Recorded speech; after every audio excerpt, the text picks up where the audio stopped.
C'est la nuit de Porcher dans la capitale et tout le monde est déguisé. La foule danse dans la rue et fait la gigue devant la taverne du rat crevé. Je rencontre Sire Cloutier. Il est accompagné d'un noble avec un chapeau noir, d'une forte odeur et très bavard.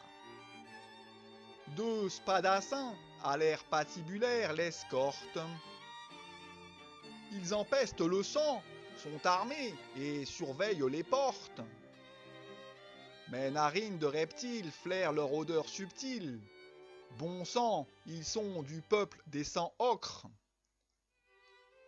Il y a aussi une autre odeur sur leurs mains qui ne sont pas propres. Nous nous attablons et prenons un bon bol de cacao, puis nous blaguons et nous tapons dans le dos. Ce sont eux qui pillent la région, volent les poules et les moutons. Ma cliente m'a prévenu de ne pas leur faire confiance. Ils voudraient bien me passer la corde au cou, que je devienne leur vassal ou bien leur toutou. Voilà tout ce qui les intéresse, devenir mon suzerain et que je les engraisse. Ce sont des criminels, des voleurs de chevaux et de pelles.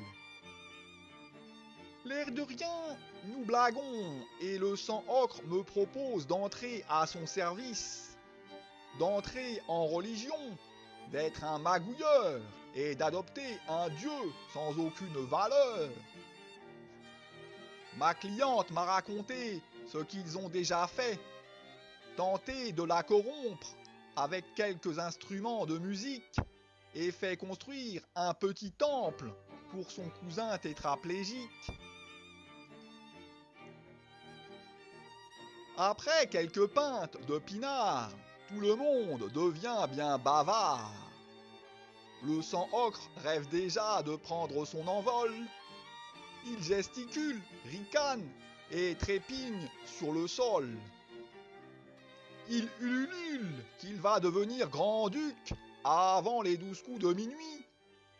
Il complote ouvertement pour écarter son suzerain et nous sourit.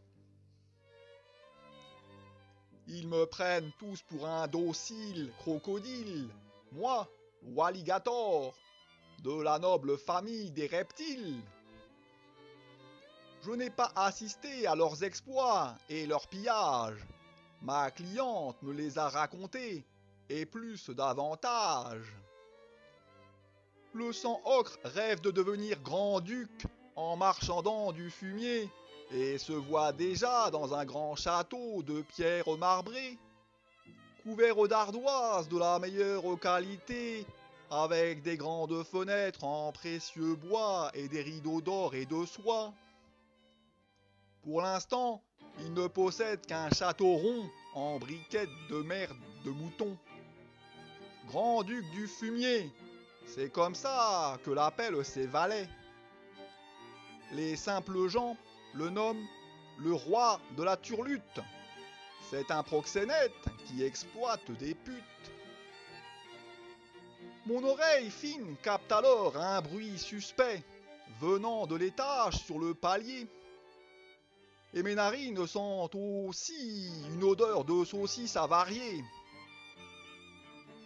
Quand un homme dévale l'escalier et se fracasse le crâne sur le sol carrelé, la foule se presse autour du cadavre fumant, tandis que le roi de la turlute se vante maintenant d'être passé de baron à duc suite à l'accident de son suzerain en moins de 5 minutes.